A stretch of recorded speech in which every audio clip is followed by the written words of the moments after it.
yang hilang dan sudah ditemukan. Untuk itu saya akan ajak saudara untuk membaca terlebih dahulu ayatnya di dalam kitab Daniel pasal 12 ayat 4. Tetapi engkau, hai Daniel, sembunyikanlah segala firman itu dan meteraikanlah kitab itu sampai pada akhir zaman. Banyak orang akan berlari kian kemari dan pengetahuan akan bertambah. Sampai di sini pembacaan kitab suci kita. Bapak Ibu yang terkasih, saya akan memberikan sebuah pemahaman agar kita bisa memahami dengan baik. Begini saudara-saudara, kalau kita melihat ya, kitab suci kita itu ada 66 kitab. Perjanjian Lama atau yang kita kenal dengan sebutan Tanakh itu ada 39 kitab dan Brit Hadasa ada 27. Sehingga jumlahnya ada 66. Nah, bagaimana sih sebetulnya yang dikenal dengan kanonisasi? Nah, saya perlu menerangkan hal ini supaya saudara paham apa sih yang disebut kanonisasi. Saya menyebut dengan istilah standarisasi. Saya ambil satu contoh, ini sebuah contoh saja ya saudara. Yang di A atau kelompok A itu punya 50 kitab. Sementara kelompok B 70 kitab. Kelompok C 30 kitab. Nah ini enggak standar artinya. Ada yang ilmunya kebanyakan, ada yang ilmunya terlalu sedikit. Nah kalau saudara lihat di sini, yang paling banyak itu siapa dan paling sedikit siapa? B dan C. Ya. B itu ilmunya kebanyakan karena dia punya 70 kitab, sedangkan C itu cuma 30. Nah, di sini akan terjadi kesimpang siuran, saudara. Ketika ada seorang pengkhotbah yang berbicara, yang C tidak tahu, karena ilmunya sedikit, punya kitabnya sedikit. Oleh karena itu, distandarisasi, yang orang mengenal dengan istilah kanonisasi. Sehingga baik A, B, dan C itu diundang untuk ikut bersama-sama kumpul yang dikenal dengan kanonisasi tahun 352. Ya, 325 atau 352. Pokoknya sekitar tahun itu. Ya. Nah, mereka nyebutnya Konsili Nikea. Nah, itu mereka kumpul ya, A, B, dan C dikumpulin, terus digodok bersama. Ayo kita standarisasi. Tidak boleh ada yang lebih, tidak boleh ada yang kurang. Sehingga muncullah 66 kitab yang kita miliki sekarang ini. Tetapi untuk Katolik dia nggak mau, saudara. Ya, Katolik dia nggak mau. Dia bilang, oh enggak, kami mempercayai juga kitab yang lain yang dikenal dengan Deuterokanonika. Ya, Deuterokanonika itu ada Tobit, Yudit, Baruk, Sirak, tambahan kitab Ester, tambahan kitab Salomo, dan sebagainya.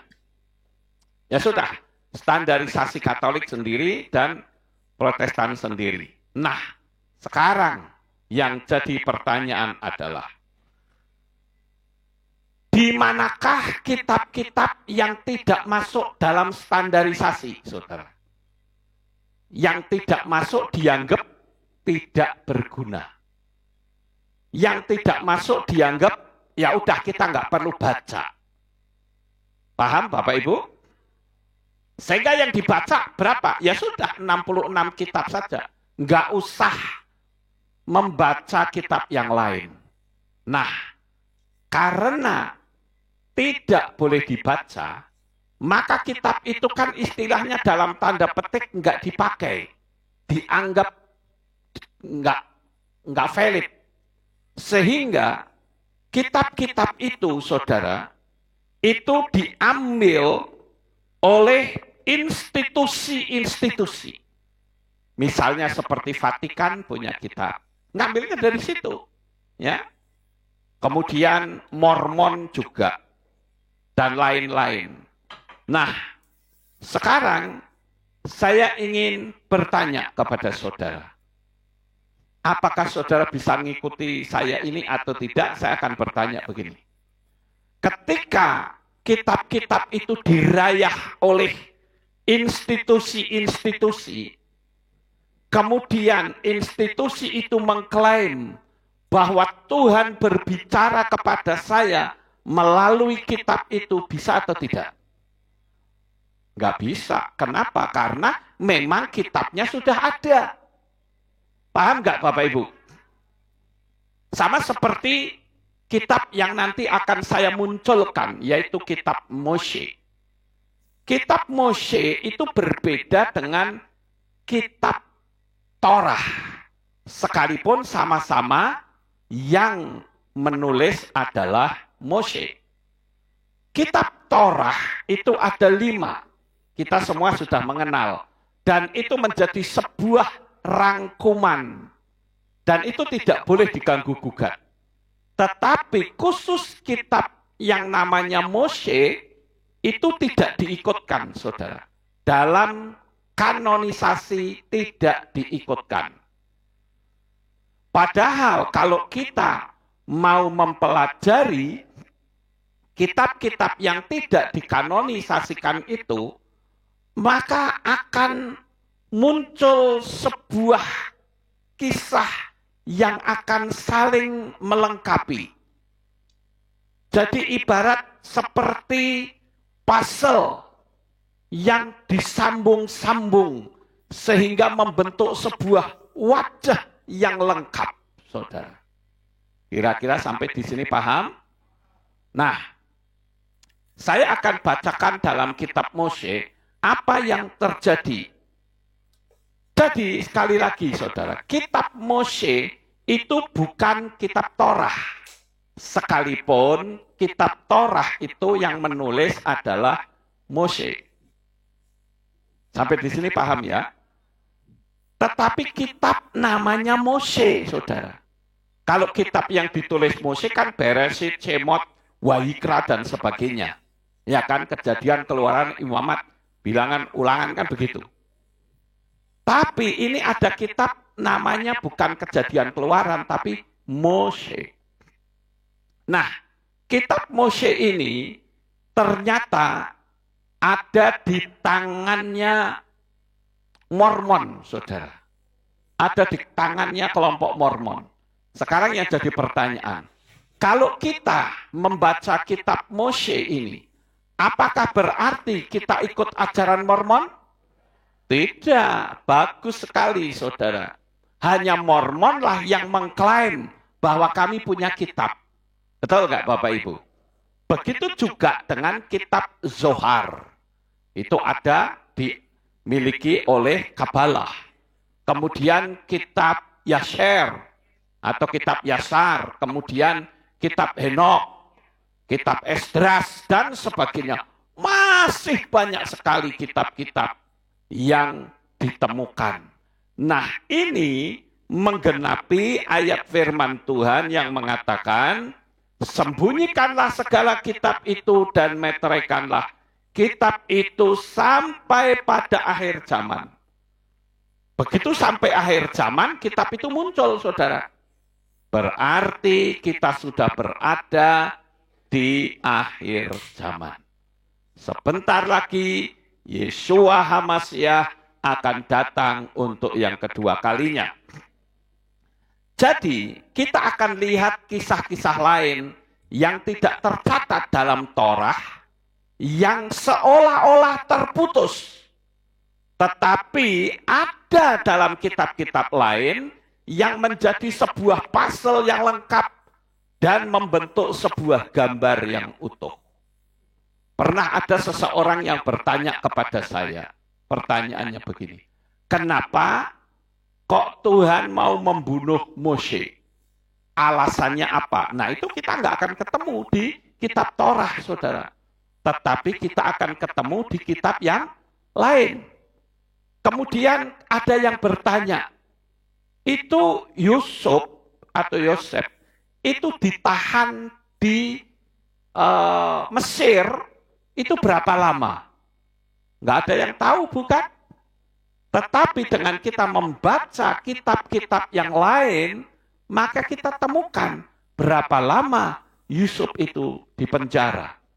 Kemudian, siapakah istri Potifar yang cantik jelita dan ingin meniduri Yosef? Kita tidak tahu, saudara.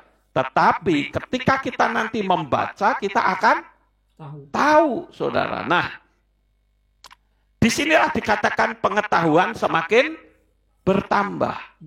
Nah, kalau pengetahuan semakin bertambah, mau nggak kita mengetahui tambahan-tambahan? Ini kan masalahnya begitu, saudara. Dunia ini akan mengalami penambahan pengetahuan. Ilmu kedokteran bertambah pengetahuannya. Bahkan sampai pelacuran itu pun juga bertambah. Bagaimana caranya sekalipun usianya sudah tua tetap laku. Itu kan pengetahuan, saudara. Semua sektor pengetahuan itu bertambah. Termasuk dalam dunia kerohanian iman itu bertambah. Nah, sekarang yang jadi pertanyaan adalah bagaimanakah kita yang semakin bertambah itu, apakah kita mau menerima pengetahuan itu atau kita berkata sudahlah, dari dulu sudah begitu, nggak usah mati.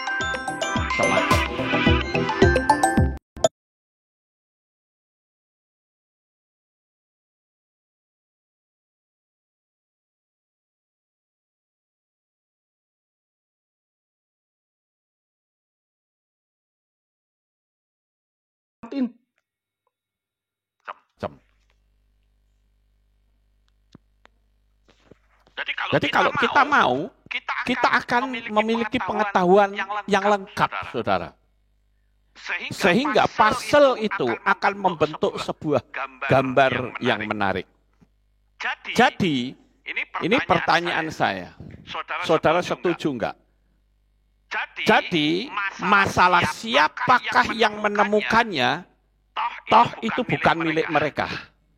Itu hanya menemukan saja. Sekarang mulai bermunculan ada kitab Yasar, kitab Henok, kitab Mose, kitab Esdras, kitab Zohar, dan masih banyak kitab-kitab lain.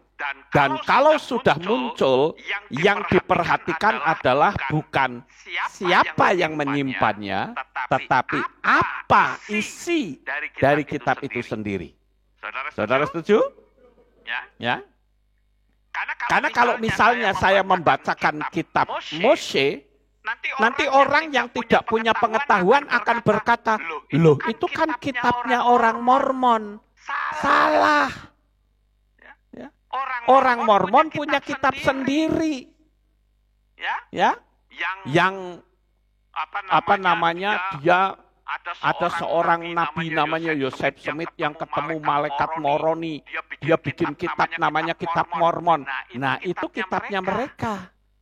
Tapi kalau kitab Mose bukan milik mereka, tapi dimiliki oleh mereka. Paham Bapak Ibu?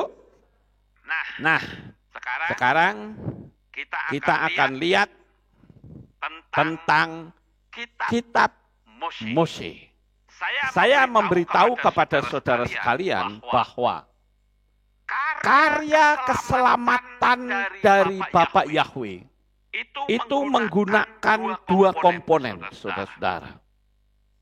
Komponennya yaitu air dan darah. Sekali lagi, saya katakan, bagaimanakah sikap kita dengan munculnya kitab-kitab ini? Akankah kita membuka hati untuk melihat kedalamannya, atau kita tidak mau bergerak apapun, lalu kita bilang, wes nggak usah macam-macam, kita pakai 66 kitab saja.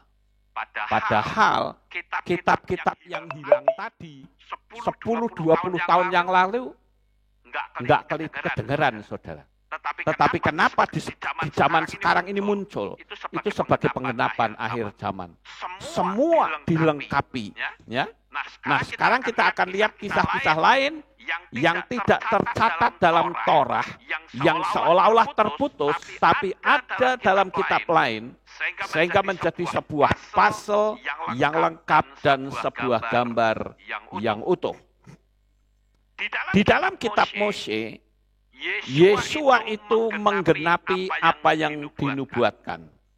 Paulus mengatakan bahwa Yesua itu adalah Adam kedua. Jadi kalau Adam kedua itu dibaptis, Adam pertamanya juga harus dibaptis. Ya, nah sekarang saya akan tunjukkan bahwa Adam itu dibaptis oleh Bapak Yahweh sendiri, saudara.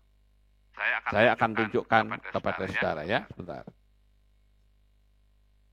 Nah, ini saya akan bacakan di dalam kitab Mose pasal 6, ayat 64 sampai 68. Dan terjadilah ketika Tuhan telah berbicara dengan Adam, bapak leluhur kita, maka Adam berseru kepada Tuhan, dan dia diangkat pergi oleh Roh Tuhan, dan dibawa ke bawah ke dalam air, dan diletakkan di bawah air, dan ditampilkan keluar dari air. Demikianlah dia dibaptis, dan Roh Elohim turun ke atas dirinya, dan demikianlah dia dilahirkan melalui Roh, dan menjadi dihidupkan dalam manusia batiniah. Dan dia mendengar suara dari sorga, memfirmankan, engkau dibaptis dengan api dan kesaksian Bapa dan Putra sejak mulai sekarang dan selamanya. Dan engkau adalah menurut tata tertib darinya, yang tanpa awal, hari atau akhir dari segala kekekalan ke dalam segala kekekalan. Lihatlah, engkau adalah satu di dalam aku, seorang putra Elohim, dan demikianlah semuanya boleh menjadi putraku. Amin. Jadi, saudara, Adam itu ternyata dibaptis oleh Bapak Yahweh. Dan dengan dibaptis ini menunjukkan bahwa Adam itu satu. Ya. Saya katakan bahwa karya keselamatan dari Bapak Yahweh itu ada dua komponen, yaitu darah dan air. Saya ambil contoh. Kenapa disebut darah, saudara? Darah itu adalah ketika Adam dan Hawa jatuh dalam dosa, maka Bapak Yahweh memberikan pakaian dari kulit binatang. Kalau mengambil pakaian dari kulit binatang, itu artinya apa? Ada darah yang tertumpah. Sekarang kembali lagi. Kenapa kok harus darah binatang? Kenapa bukan darah manusia? Tidak mungkin manusia. Kenapa? Karena manusia sudah jatuh dalam dosa. Dan saat itu adanya cuma Adam dan Hawa. Jadi harus dengan darah binatang, karena binatang itu tidak berdosa. Kenapa persembahan Torah untuk menutup dosa itu dengan darah domba? Karena domba tidak berdosa. Pemahaman ini harus kita ketahui. Domba dengan domba tabrakan, ya, seruduk-serudukan. Dombanya satu mati. Tidak mungkin domba yang satunya, aduh aku nyesel, aku sudah membunuh saudara saya. Aku minta ampun ya Tuhan, aku sudah ceruduk temanku, dia mati. Nggak ada seperti itu, saudara. Kenapa? Karena domba itu tidak memiliki roh. Sampai di sini paham? Jadi darah binatang itu berhak untuk menutup dosa. Namun mau sampai kapan? Karena darah domba itu dikorbankan dalam Torah itu tiap-tiap tahun pada saat perayaan Hari Raya Yom Kippur. Berarti tiap tahun harus diperbaharui. Sekarang harus kekal, tidak usah diperbaharui tiap tahun. Kembali lagi, kalau konsepnya keselamatan kekal, harus dibayar dengan darah seorang manusia yang sempurna. Tetapi tidak mungkin manusia bisa sempurna. Karena apa? Manusia sudah jatuh dalam dosa. Sementara yang sempurna itu adalah Bapa Yahweh, sedangkan yang akan dibayar dosanya adalah manusia, maka jalan satu-satunya Bapa Yahweh yang maha sempurna itu menjadi manusia yang kita kenal, Yeshua HaMashiach.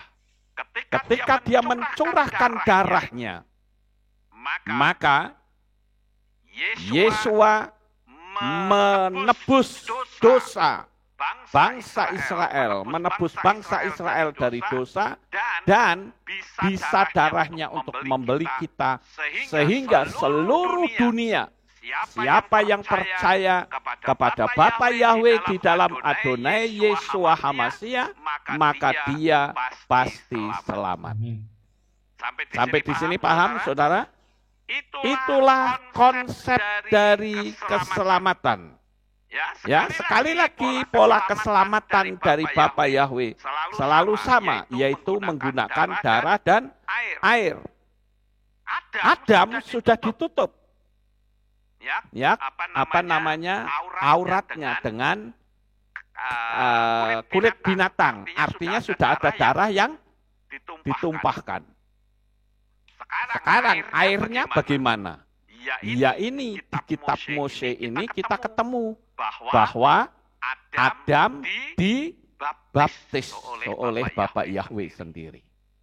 Paham Bapak Ibu? Dibaptis dengan apa? Air. Saudara tahu nggak? Air itu memiliki angka gematria 40, saudara. Dan 40 itu adalah simbol dari belas kasihan Bapa Yahweh kepada umat-umat yang tunduk kepadanya. Oleh karena itu, baptisan itu menjadi konsep keselamatan. Ketika Yeshua mati di kayu salib, lambungnya ditusuk oleh tentara Romawi. Keluarnya apa, saudara? Air dan darah. Ini luar biasa sekali. Konsep ini dari sejak Adam sampai sekarang itu betul-betul nyata. Nah, sekarang yang jadi masalah adalah setan itu tidak suka. Karena kalau sampai konsep ini dimiliki oleh manusia, manusia itu selamat.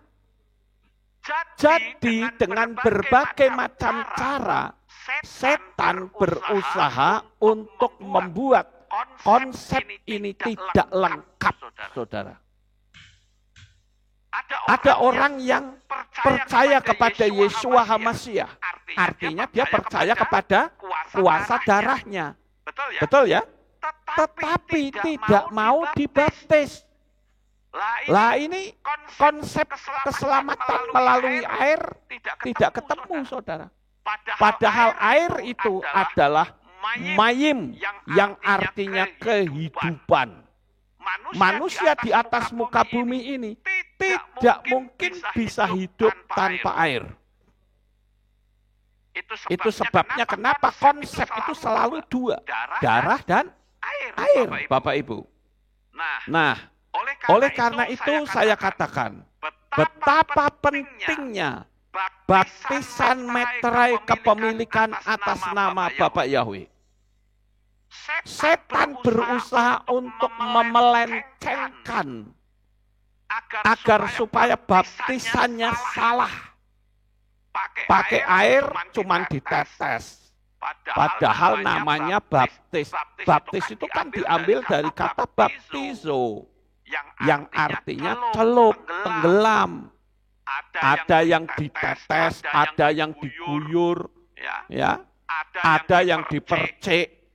Giliran ditenggelamkan, namanya salah. Ngeri ya Bapak Ibu. Hambatannya itu luar biasa. Sehingga apa? Tidak lengkap konsep karya keselamatan dari Bapak Yahweh. Ya.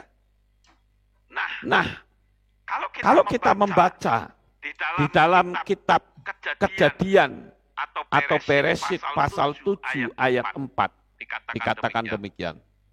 Sebab 7 hari lagi aku akan menurunkan hujan ke atas bumi. Berapa? 40 hari, 40 malam. Itulah sebabnya mayim atau air itu memiliki angka gematria 40. Dan aku akan melenyapkan dari atas permukaan bumi segala yang ada yang telah aku jadikan. Angka 40 ini sebuah angka keramat, saya nyebutnya, kalau di dalam kitab suci, angka 40 itu penting. Makanya baptisan air juga penting, Bapak Ibu. Bayangkan hanya masalah baptisan air saja, sampai dipelesetkan luar biasa loh. Baptisan air, namanya sudah baptis. Ya, tapi nggak dicelup. Bagaimana itu? Ya, cuma dipercik saja. Ada yang cuma ditetes. Beberapa waktu yang lalu ada orang yang tanya sama saya, Pak, kalau saya menemukan orang tua saya terima Bapak Yahweh, dia sudah lenggek-lenggek mau mati. Apakah saya harus membaptis dia, ditenggelamkan malah cepat mati, Pak? Saya katakan tidak perlu. Nggak perlu ditenggelamkan. Dituntun saja. Nah, saya lalu ngasih format. Ya, format cara berdoa. Orang yang sudah dalam keadaan kritis, tapi mau terima Bapak Yahweh. Tak kirimi, saudara. Tinggal kamu baca, suruh dia tirukan. Atau kamu bertindak selaku imam untuk orang yang ada di depanmu. Nggak usah dibaptis. Kenapa? Itu merujuk kepada penjahat di kayu salib yang dalam detik-detik terakhir dia tidak sempat dibaptis. Ibadah pun tidak sempat. Tapi selamat atau tidak? Selamat. Itulah kasih sempurna dari Bapak Yahweh. Tapi kalau kita yang masih sehat tetapi tidak mau dibaptis, itu ngeri loh. Saudara tidak mendapatkan mayim, air kehidupan, ya. Mayim chayim itu artinya air kehidupan, saudara. Makanya baptisan itu penting, ya. Mayim air itu nilainya 40. 40 itu penting. 40 hari, 40 malam. Mose bertatap muka dengan Bapak Yahweh di Gunung Sinai. Dia bahkan berpuasa. Ya, Bapak Ibu, luar biasa sekali. Elia juga puasa 40 hari dalam perjalanannya. Itu saudara bisa temukan di dalam Melehim Alef 19 ayat 8. Yahweh menyuruh Yehezkiel berbaring di sisi kanannya juga selama 40 hari. Dan di sisi kirinya 390 hari. Secara simbolis menanggung dosa Yudea dari Israel yang sudah memberontak melawan Tuhan. Kita juga melihat kalau kita bicara tentang angka 40. Ancaman Bapak Yahweh melalui Yonah atau Yunus. Selama 40 hari kalau tidak bertobat akan dimusnahkan. Yonah berkata kepada penduduk Niniwe, jika dalam 40 hari kalian tidak bertobat, maka Niniwe akan dimusnahkan oleh Bapa Yahweh. Kenapa harus ada angka 40? Ini penting. Saudara bisa lihat di dalam kitab Yunus 3 ayat yang kelima. Ya. Yesua juga pada saat mati ditombak perutnya, yang keluar adalah darah dan air. Jadi dua komponen ini melengkapi karya keselamatan umat manusia. Sekali lagi, Adam bukan cuma diberi tumpahan darah dengan kulit binatang, tetapi juga dibaptis langsung oleh Bapa Yahweh. Darah dan air menjadi sebuah komponen yang mutlak. Sekalipun dengan air, juga formulanya harus benar. Bukan cuma ditenggelamkan saja, tetapi nama siapa yang mengikatnya. Ada ayat firman Tuhan yang berkata, apa yang kau ikat di bumi akan terikat di surga. Apa yang kau lepas di bumi akan terlepas di surga. Jadi, bagi saudara yang mungkin sudah dibaptis pembaharuan, tetapi belum diadakan pemutusan hubungan dengan imanmu yang lama, saudara bisa lakukan sendiri. Katakan begini, Bapa Yahweh yang Maha Pengasih dan Penyayang, pada saat ini saya berdoa, kalau dulu sebelum saya percaya kepadamu, saya adalah seorang penyembah ini. Dan hari ini saya putuskan hubungan saya dengan ini. Dalam nama Bapa Yahweh, dalam nama Adonai Yeshua HaMashiach dan di dalam Roh Kudus. Saat ini saya nyatakan putus. Maka secara hukum alam supranatural, sesembahan lama saudara putus. Karena kalau tidak, itu spirit akan ngikutin saudara.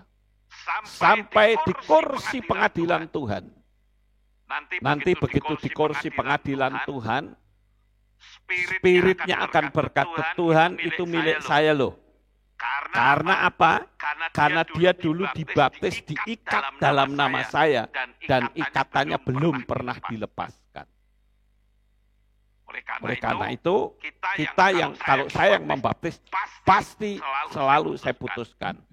Tapi mungkin teman-teman saya yang membaptis kadang tidak melakukan seperti itu. Ya, saudara lakukan sendiri di Roma. Ya, sampai di sini paham ya Bapak Ibu? Nah, kita juga melihat ya konsep baptisan ini pernah disimbolkan kepada bangsa Israel pada saat dia keluar dari Mesir. Keluar dari Mesir, itu pun ada dua komponen yang sama. Yang satu pada saat perayaan Pesah, ya, atau dikenal dengan Passover, melewati. Itu ada tanda darah. Betul ya Bapak Ibu? Dikasih tanda darah di alas ambang pintu. Tetapi mereka belum melewati tanda airnya. Di mana? Maka jalan satu-satunya ada sekitar 1 juta orang Israel. Dia keluar dari Mesir untuk start masuk kepada hidup yang baru. Dia harus melewati air, saudara. Yaitu apa? Lautan Kolsom. Jadi baptisan air adalah pembatas antara perbudakan dan kemenangan atas dosa yang membinasakan. Mereka harus melewati air untuk merdeka. Bayangkan ini, orang begitu banyak dan ada 12 belahan, saudara. Bukan satu. Ya, kalau saudara baca di kitab Yaser, saudara akan temukan ada 12 belahan. Ya memang kalau satu ya mau sampai berapa hari. Ya karena banyak sekali. Apalagi mereka ada yang tua-tua bawa apa namanya keledai, onta, ya pasti lama, saudara. Itu sebabnya ada 12 belahan. Nah, Bapak Ibu yang terkasih, kalau kita melihat di sini, ya, ini menjadi sebuah ujian iman. Karena ujian iman juga seringkali menggunakan air. Saudara ingat ada orang buta yang disuruh membasuh matanya di kolam Bethesda. Di dalam kitab Yohanan atau Yohanes pasal 9 ayat 7. Dan dia berkata kepadanya, pergilah, basuhlah di kolam Siloam, yang diterjemahkan yang diutus. Kemudian dia pergi dan dia membasuh dan dia datang kembali dengan melihat. Luar biasa ya Bapak Ibu, bicara tentang air itu dahsyat sekali. Orang yang mampu melihat dengan mata iman akan masuk dalam pola ini, yaitu baptisan. Saudara sudah dibeli dan harganya sudah tunai dibayar. Bukan dengan emas, bukan dengan perak, namun dengan darah Yesua. Itu pun masih dipelesetkan supaya enggak tepat dengan nama Arab Yunani. Ya, setan itu licik sekali, saudara. Banyak tokoh-tokoh agama lain sampai hari ini namanya enggak pernah berubah. Betul ya? Tetapi kok iman kita, nama Tuhannya kok bisa berubah-ubah. Jadi Arab sama Yunani kan lucu. Sedangkan sosoknya, akar iman kita dari Israel. Ya. Itu sebabnya saya katakan, setan tidak suka. Sehingga dia pakai pengajaran yang tidak perlu dibaptis. Sekarang muncul. Ya. Orang yang membuat pengajaran baptisan itu nggak perlu katanya. Loh, Yesua itu dibaptis loh. Dan Yesua juga membaptis orang loh. Ya, kalau saudara membaca di dalam kitab Yohanan itu Yesua dan Yohanes Pembaptis itu membaptis di dekat Ainon. Itu Yesua juga membaptis di situ. Kok bisa baptisan tidak perlu? Ini ngeri loh saudara. Menghapus ini. Padahal firman Tuhan katakan, janganlah engkau menambahi dan mengurangi. Ini mengubah. Baptisan nggak perlu. Panggilnya juga keliru lagi. Bapak Yesua. Nah ini kan repot saudara. Ya. Harusnya kan Bapak Yahweh di dalam Adonai Yesua HaMashiach. Harusnya begitu. Maaf saya minum.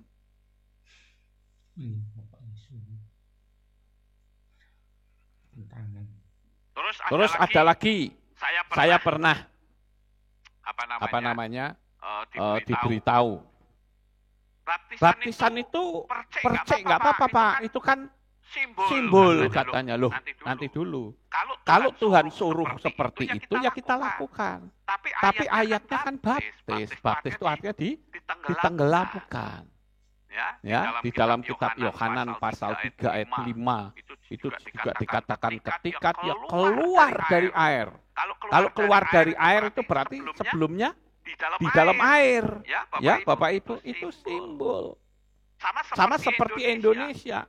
Indonesia itu punya simbol burung Garuda, Pancasila. Itu harus tepat. Sayapnya ada berapa, ekornya ada berapa, bulu lehernya ada berapa, itu harus tepat. Simbolnya pun juga burungnya harus benar, nolehnya juga harus benar. Ya. Nolehnya salah sudah bukan simbol, apalagi diganti burungnya, malah bukan simbol lagi, saudara. Jadi kita mesti teliti. Bayangin, Mose itu disuruh Tuhan loh, ngomong sama bukit batu. Lah Mose jengkel dipukul bukit batunya, langsung Tuhan stop, kamu tidak boleh masuk Kanaan. Padahal itu nggak ada sangkut pautnya dengan nama Bapa Yahweh. Hanya meleset sedikit saja. Tuhan bilang nggak boleh masuk. Ya. Ingat, baptisan itu adalah perintah Yesus sendiri loh. Ya. Dan Adam juga dibaptis. Di dalam kitab 1 Petrus 3 ayat 21, apa sih sebetulnya maksud dari baptisan? Saya bacakan. Dan serupa dengannya, apa yang sekarang menyelamatkan kita, baptisan, itu bukanlah penghapusan kotoran jasmani, melainkan permohonan hati nurani yang baik kepada Elohim melalui kebangkitan Yeshua HaMashiach. Jadi ketika kita dibaptis, kita ditenggelamkan, itu simbolnya mati, saudara. Ketika kita keluar dari air, itu simbolnya kebangkitan. Jadi sama seperti Yesus mati dan bangkit. Kolose pasal 12 ayat 2. Dengan dikuburkan bersama dia dalam baptisan, bersama dia pula kamu telah dibangkitkan oleh iman, daya kerja Elohim yang membangkitkan dia dari antara orang mati. Jadi baptisan itu adalah gambaran dari mati, dikubur, dan bangkit kembali. Lah kalau tidak dibaptis secara alam supranatural, kapan dikuburnya? Enggak jelas, saudara ya. Kolose 2 ayat 12 itu sudah sangat jelas sekali. Nah, itu kalau kita berbicara tentang baptisan atau keselamatan melalui darah dan air. Sekarang kita akan lihat isi dari kitab-kitab lain yang sempat saya rangkum, tetapi tidak semuanya. Setidak-tidaknya saudara akan bisa memahaminya. Ya, akan membuat sebuah cerita yang lengkap, saudara-saudara. Nah, sekarang saya akan tunjukkan kepada saudara.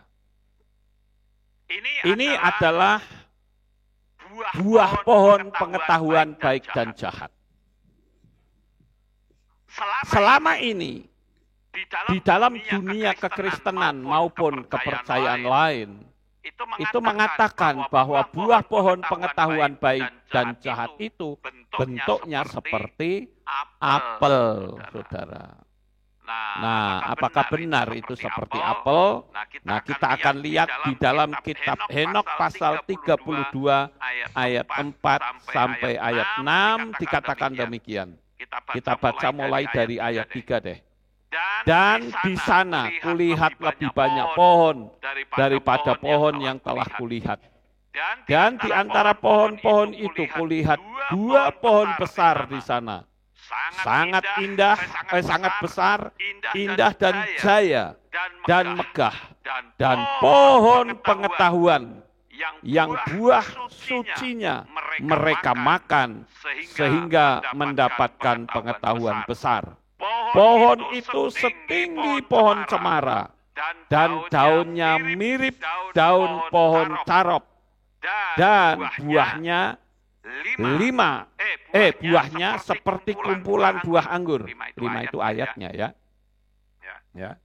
Dan buahnya seperti kumpulan buah anggur, sangat indah dan wanginya tercium hingga jauh. Sampai di sini. Jadi buah pengetahuan baik dan jahat itu bentuknya seperti anggur, ya. Warnanya indah, berbau harum. Ya.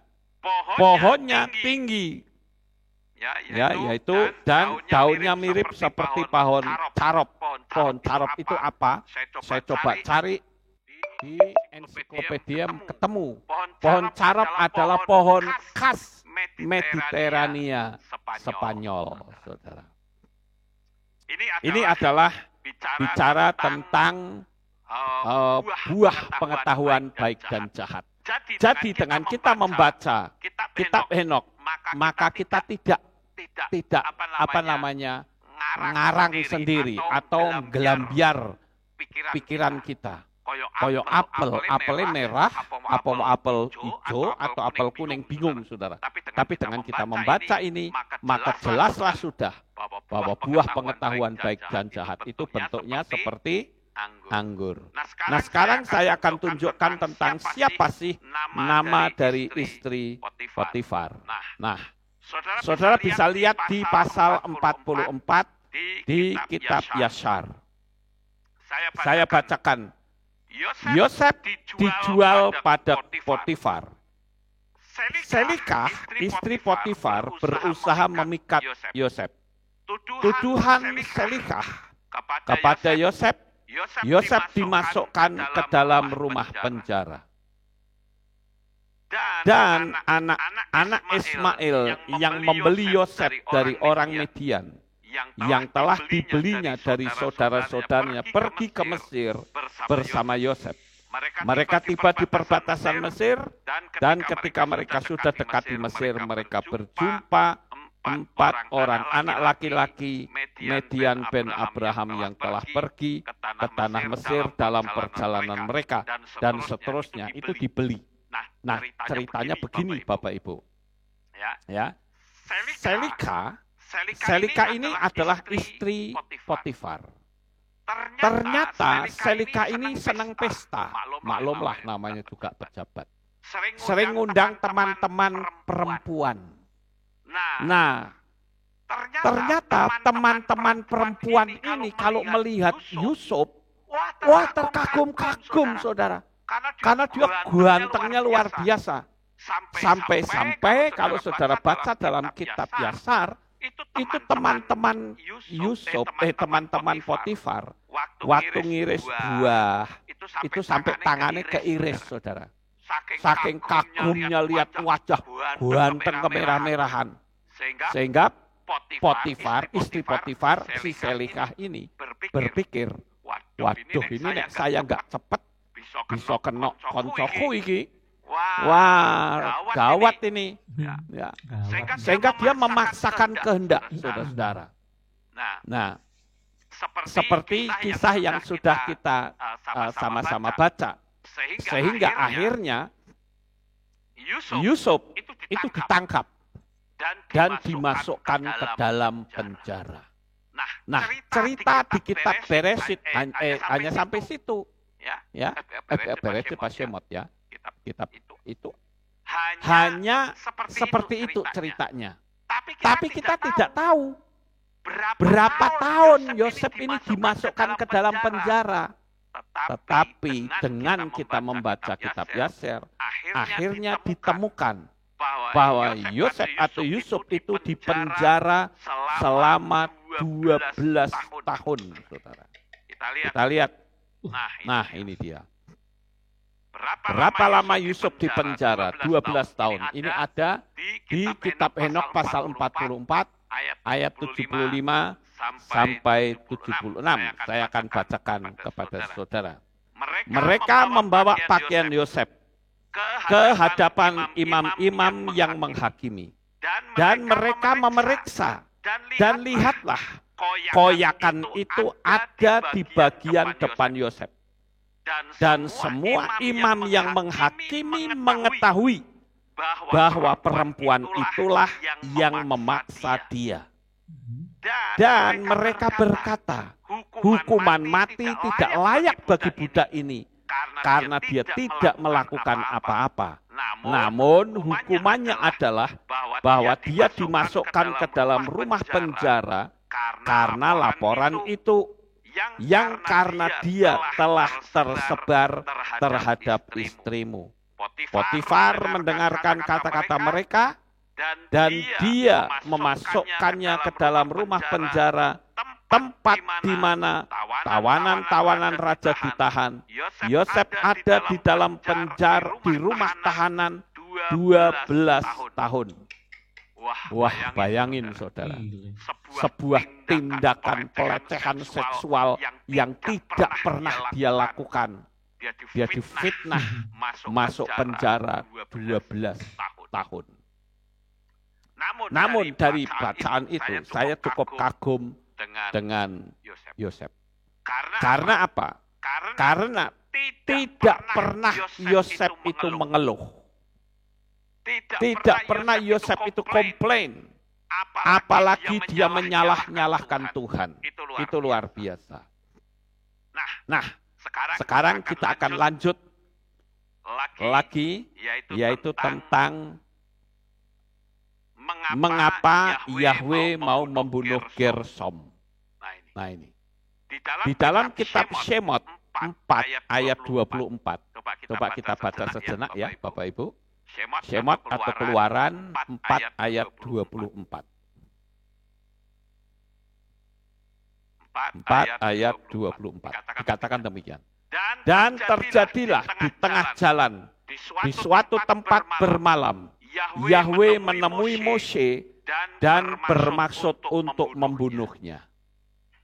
Nah, ternyata saudara, kalau saya pernah ditanyain ini ya, kenapa kok Mose mau dibunuh?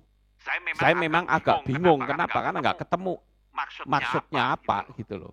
Tapi dengan kita membaca kitab Yasar, kita akhirnya ketemu bahwa yang hendak dibunuh itu bukan Mose, saudara, tetapi Gerson. Kenapa?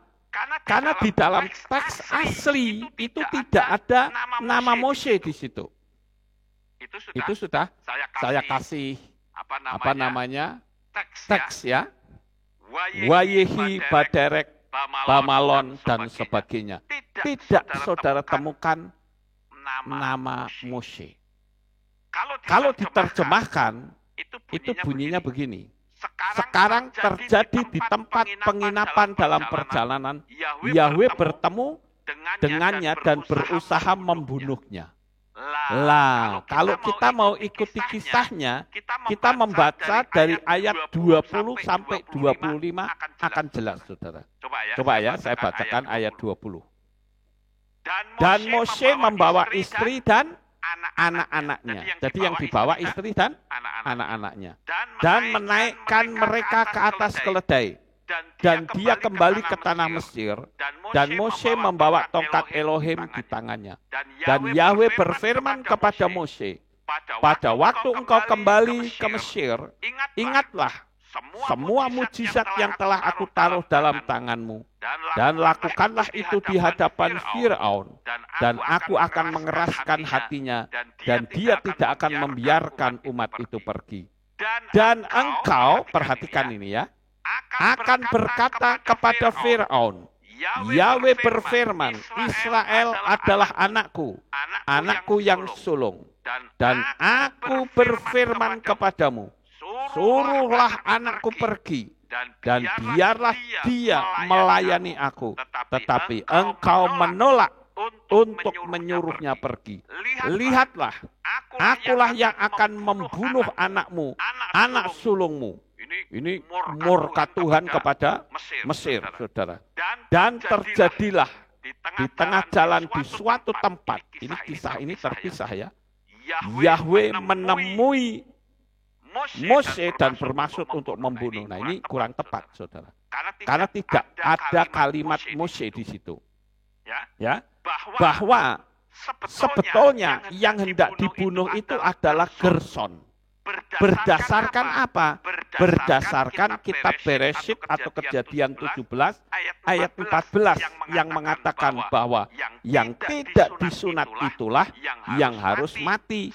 Sedangkan Mose kan sudah sunat saat kawin dengan Zipora. Ya. Nah, kita lihat dari teksnya. Nah, ini saudara. Ya, kita lihat di sini.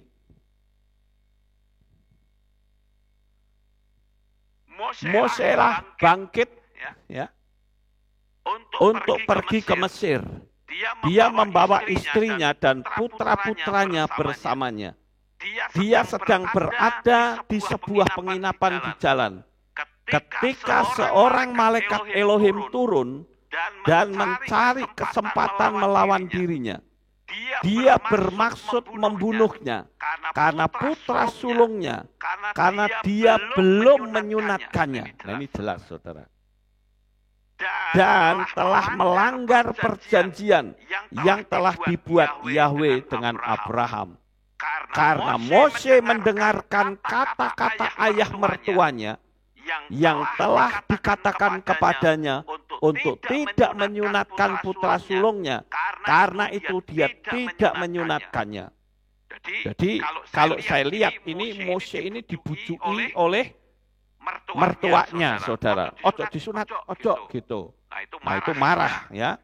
Sipora melihat malaikat Yahweh sedang mencari kesempatan terhadap Mose dan dia tahu bahwa hal ini disebabkan karena dia belum menyunatkan putranya Gerson.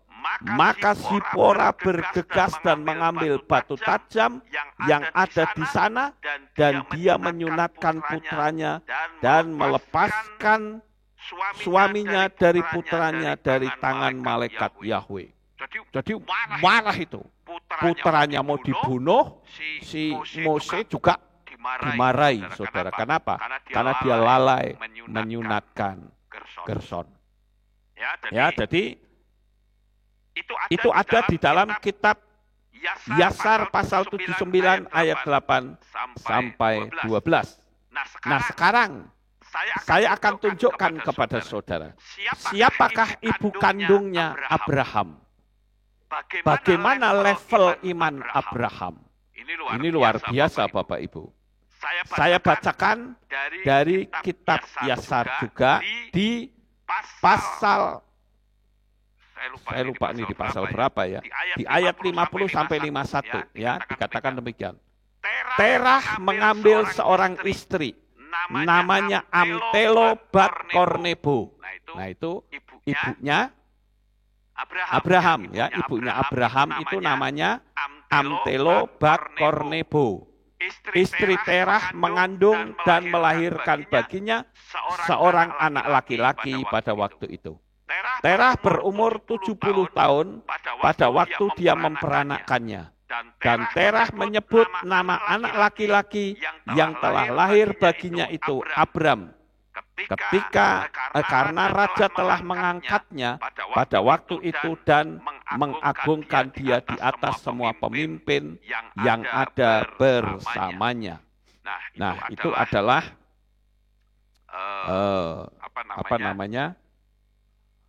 ibu dari Abraham, namanya Amtelo bat Kornebo. Nah sekarang saudara, siapa sebetulnya Terah ini? Nah di kitab ini pun terungkap lagi saudara. Terah, ayahnya Abraham, adalah seorang tentara dari pasukannya Nimrod, saudara. Dan Terah itu adalah pemuja berhala. Sekarang yang jadi pertanyaan, dari mana Abraham mendapatkan iman? Sedangkan bapaknya itu pemuja berhala. Ya, saya bacakan ini. Abram ada di rumah Noah selama 39 tahun. Jadi bapak rohaninya siapa? Noah, saudara. Abraham itu dibimbing oleh Noah untuk mengenal Bapak Yahweh. Dan Abram mengenal Yahweh sejak berumur 3 tahun. Dan dia berjalan di jalan-jalan Yahweh hingga hari kematiannya. Seperti Noah dan anaknya Sem telah ajarkan kepadanya. Semua anak-anak manusia di bumi pada waktu itu sangat berdosa terhadap Yahweh. Dan mereka memberontak melawan dia. Mereka melayani ilah-ilah lain dan melupakan Yahweh dan yang menciptakan mereka di bumi. Penduduk bumi membuat bagi diri mereka sendiri. Pada waktu itu setiap orang ilahnya sendiri. Ilah kayu dan batu yang tidak dapat berbicara, mendengar ataupun menyelamatkan. Dan anak-anak manusia melayaninya dan itu menjadi Elohim mereka. Sekarang saya lanjut di ayat yang ke-7. Raja dan semua hamba-hambanya dan Terah dengan seisi rumahnya adalah yang